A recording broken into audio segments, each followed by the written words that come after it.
একদা এক গ্রামে এক রাখাল বাস করত। সে প্রতিদিন মাঠে ভেড়া চড়াত। চারপাশে ছিল সবুজ ঘাস, আর কিছুটা দূরে ছিল একটি ছোট গ্রাম।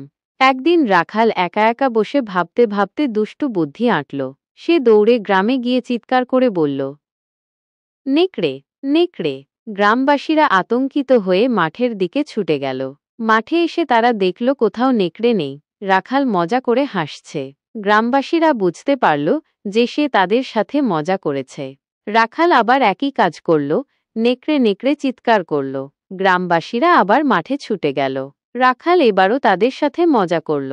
গ্রামবাসীরা বিরক্ত হয়ে সেখান থেকে চলে গেল। তারপর একদিন সত্যি সত্যি নেকড়ে এলো। ভেড়ার পাল আতঙ্কিত হয়ে পড়ল। রাখাল ভয়ে চিৎকার করল। সে গ্রামে গিয়ে সাহায্য চাইল, কিন্তু গ্রামবাসীরা আর তার কথা বিশ্বাস করল না। রাখাল মাঠে ফিরে দেখল নেকড়ের দল তার ভেড়াগুলো খেয়ে ফেলেছে।